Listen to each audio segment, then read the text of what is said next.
Hi,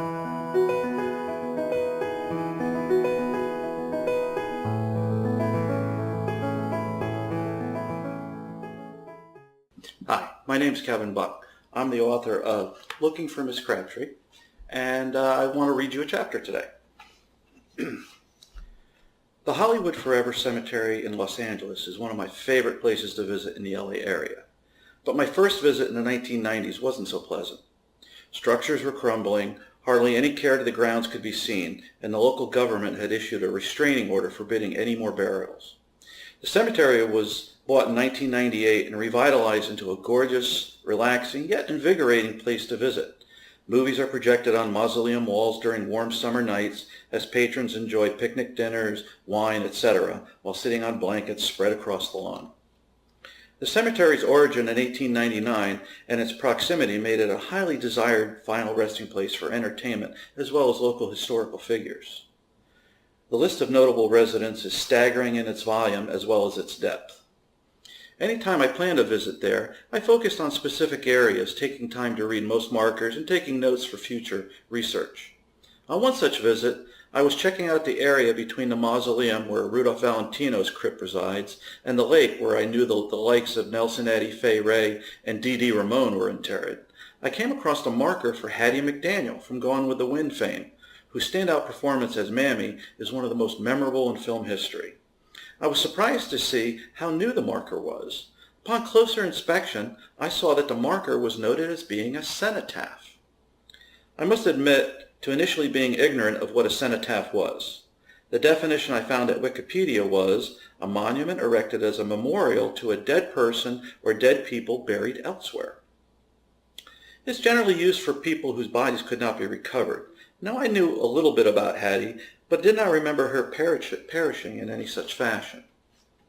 Follow-up research showed that she was in fact buried at Angelus Rosedale Cemetery, less than 5 miles away. What the devil was going on here?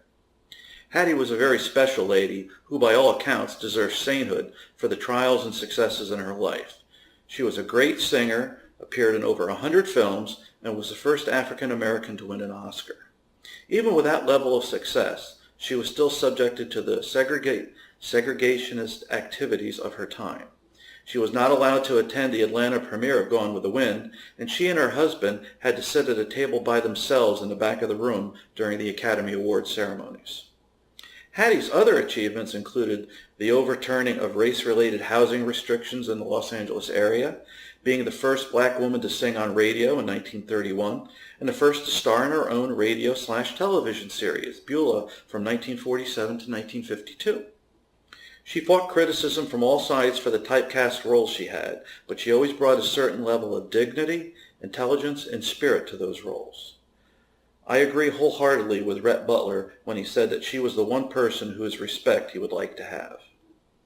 When Hattie passed away from breast cancer in 1952, her wish was to be buried at Hollywood Forever, then called Hollywood Memorial Park. But the racism of the times followed her to the grave, and her family was refused the right to bury her there. Hattie ended up being laid to rest in a beautiful spot not too far from the entrance at Angelus Rosedale Cemetery. When I paid my tribute to Hattie there, I felt very proud to honor a lady who had achieved so much amid adversity and always maintained her pride and dignity. Now as to the cenotaph. In 1999, Tyler Cassidy, who had bought and restored the Hollywood Forever Cemetery, offered Hattie's family the opportunity for her to be moved to the cemetery, but they declined the offer. Tyler and the family then had the cenotaph placed where I encountered it. It was a noble gesture on Tyler's part, but I think the family made the right decision. If you ever decide to pay your own tribute to Hattie McDaniel, I recommend visiting both markers and thinking about how you ended up with 2 places to visit. Our past is our past, and we cannot change it, but we certainly can learn from it. I know I did, and I will never forget this amazing lady.